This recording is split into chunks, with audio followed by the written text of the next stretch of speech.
Welcome to the 48 laws of day 5। आपके feed पे ये वीडियो आई हैं तो ये इंडिकेट करता है कि ये सिर्फ आपके लिए बनी हैं। इसे लाइक करना है तो लाइक करो या सब्सक्राइब कर लो, बट गलती से भी इस वीडियो को किसी के साथ शेयर मत करना। Knowledge share with the video. Tata, Apple, Google, इन तीनों में एक कॉमन चीज क्या है? आप सोच रहे हो कि इसमें कॉमन चीज क्या है भाई? ये तीनों तो अलग अलग सेगमेंट्स में हैं। टाटा के मल्टीपल अलग अलग सेगमेंट में बिजनेस हैं, जैसे टाटा स्टील, टाटा मोटर्स, ताज। लेकिन हम सब लोग टाटा इस ब्रांडी को सिर्फ एक चीज की वजह से जानते हैं, रिलायबिलिटी, भरोसा। टाटा के नाम के साथ वो भरोसा आता है। शुरुआत में मैंने एप्पल का भी नाम लिया था। एप्पल की खुद ब्रांडी वैल्यू है। अगर आप 4 लोगों में पॉकेट से एप्पल का फोन निकालते हो तो सामने वाला हमेशा यही चीज कहता है, भाई बड़े पैसे आ गए तुम्हारे पास, अमीरी देख रहे हो। सब लोगों को एप्पल की 2 चीजें पता हैं। अगर एप्पल कोई भी चीज बनाएगा तो एक तो वो तगड़ी होगी और दूसरा उसकी प्राइस काफी है होगी। तुम्हारे दिमाग में एप्पल को लेके एक अलग ही परसेप्शन बन चुका है। एंड लास्टली बात करते हैं गूगल की। हमारे कॉलेज के असाइनमेंट से लेकर ऑफिस के प्रोजेक्ट्स तक हम लोग खुद से भी ज्यादा भरोसा गूगल पे करते हैं। अब आपको समझ में आएगा कि वो कौन सी चीज है जो इन सारे ब्रांड्स को एक साथ कनेक्ट करती हैं। And that is reputation. इन सारे ब्रांड्स की मार्केट में कस्टमर्स के दिमाग में एक बहुत ही तगड़ी रेपुटेशन है। और आपको क्या लगता है, ये बस एक रात में बिल्ड हो गई नहीं, ये कई सालों की मेहनत है। इन कंपनी से इस लेवल पे पहुंचने के लिए और इतना ट्रस्ट बिल्ड करने के लिए बहुत ज्यादा टाइम लगा है। बिकॉज उन्हें पता था कि लॉन्ग रन में इतनी हेवी कंपटीशन होने के बावजूद भी उन्हें एक ही चीज बचा सकती है, एंड दट इस दी रेपुटेशन। और ये चीज सिर्फ ब्रांड्स तक सीमित नहीं है।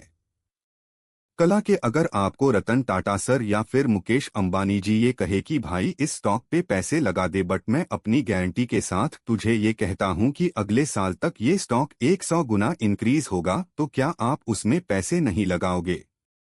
ये होती है किसी एक्सपीरियंस बेस्ड इंसान की रेप। वो बंदा मार्केट में इतने सालों से, उसको इतने सालों का एक्सपीरियंस है, तो आप ये बेड लेने से पहले एक बार भी नहीं सोचोगे। This is a power of reputation. और यही रेपुटेशन लोग सही काम करने के लिए भी यूज करते हैं और गलत काम करने के लिए भी सही काम करने का। तो ये सारे एग्जाम्पल आपके सामने हैं ही, लेकिन अपनी रेपुटेशन का इस्तेमाल करके लोग बहुत गलत काम भी करते हैं। आपके आसपास के MLAS MPS को देखो, 110% उनका कोई ना कोई एक गलत धंधा जरूर होगा, चाहे वो इलीगल लिकर शॉप हो या फिर इलीगल कंस्ट्रक्शन बिजनेस।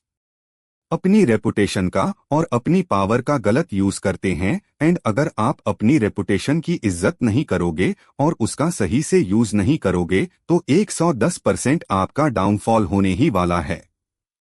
आप खुद से एक सवाल पूछ के देखो, अगर आप किसी को कोई चीज करने के लिए कहोगे तो क्या वो करेगा? क्या वो अपनी लिमिट्स के बियॉन्ड जाके आपकी मदद करेगा?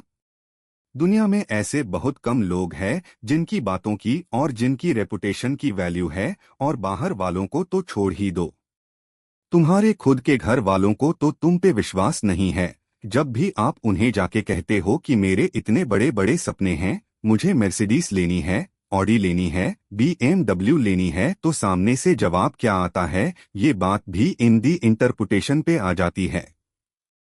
अगर आप सिर्फ बोलते रहोगे और कुछ करके नहीं दिखाओगे तो सामने वाले की नजरों में आप कभी उठ ही नहीं पाओगे। इसीलिए तो मैं हमेशा कहता हूँ, अपने फैमिली मेंबर्स को कभी भी अपने ड्रीम्स मत बताओ, उन्हें रिजल्ट दिखाओ। क्योंकि रिजल्ट दिखने से ये साबित हो जाता है कि इस बंदे में कुछ करके दिखाने की पोटेंशियल है। और ऐसे मोमेंट्स पे जब तू अपने काम के रिजल्ट दिखाते हो तब तुम्हारे मॉम डैड, तुम्हारे फैमिली मेंबर्स भी तुम्हें सपोर्ट करने लगते हैं। बिकॉज उन्हें भी ये चीज पता है कि अगर बंदा किसी चीज के लिए इतना घिस रहा है तो जरूर एक ना एक दिन वो उस चीज में फाड़ के रखेगा। और रेपुटेशन बिल्ड करने के मेन और फाउंडिंग ईयर्स होते हैं 18-224। इसे ऐसा समझो कि ये आपके लाइफ के प्राइम ईयर्स है। आप जो भी चीज इस एज में पढ़ोगे, जैसे भी चीजें एक्स्यूम करोगे, आप बिल्कुल वैसे ही बनोगे। तो इसी वजह से मैं आपको कहता हूं कि आपको पैटर्न ब्रेक करना पड़ेगा। आप 13 से 17 साल की उम्र में जब होते हो तब आपको फैमिली की रिस्पॉन्सिबिलिटी का कोई आइडिया नहीं होता। आपकी फैमिली आपके लिए आपके सारे नीड्स प्रोवाइड कर रही है। आपके सिर के ऊपर एक छत है, आपको 2 टाइम का खाना मिलता है और आपको इस ए पर्सन कुछ मेहनत नहीं करनी पड़ रही है सबके लिए। इसलिए इस उम्र में बकचोदी कर रहे हो तो मैं समझ सकता हूँ, लेकिन जैसे ही आप 18 ईयर्स के हो जाते हो तो एक माइंडसेट शिफ्ट सभी लोगों में आना बहुत ज्यादा नेसेसरी है।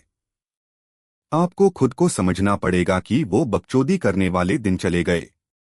अब लाइफ के बारे में, खुद के बारे में थोड़ा सा सीरियस होना पड़ेगा। और जितने भी लोगों ने यहाँ तक वीडियो को देखा है वो 110% सीरियस इस चीज के बारे में वो खुद को चेंज करना चाहते हैं। तो let me introduce you to law number 5 from 48 laws of power consciously in every single moment. अपनी रेपुटेशन को गार्ड करना सीखो।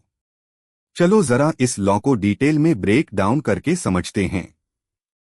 अगर आप याद करोगे तो आपके स्कूल में एक ना एक बच्चा ऐसा जरूर होगा जिसकी सब लोग लेते हैं, जिसकी कोई इज्जत नहीं करता। आते जाते चलते फिरते सब लोग उसी को टपली मारते हैं। उस बंदी की पूरे स्कूल में कोई रिस्पेक्ट नहीं है। हो सकता है वो आप भी हो और इस चीज को एक्सेप्ट करना कोई बुरी बात नहीं है। आपको हमेशा ये चीज याद रखने की, जब तक आपको आपकी खुद की गलतियां नहीं दिखेगी तब तक आप खुद को चेंज नहीं कर पाओगे। बोर्ड एग्जाम से पहले प्रीमियम एग्जाम्स क्यों होती हैं? ताकि आपको पता चले कि आप कहाँ पे गलती कर रहे हो, ताकि आप उन सारी गलतियों को बोर्ड एग्जाम से पहले सुधार पाओ। बट हम सभी लोगों को आदत लग चुकी है गलतियों को नजरअंदाज करने की। हमारी खुद की नजरों में हम तो दुनिया के सबसे परफेक्ट इंसान हैं, तो अगर आप वैसे इंसान हो तो एक्सेप्ट कर लो। Back to the topic. आप सोचो जब वो बंदा बड़ा होगा और कहीं पे जॉब करने जाएगा और वो बंदा वैसा के वैसे ही रहा जैसे वो स्कूल में था, तो सोचो उसको अपने कोलीग से, अपने दोस्तों से जॉब पे भी ताने मिलेंगे।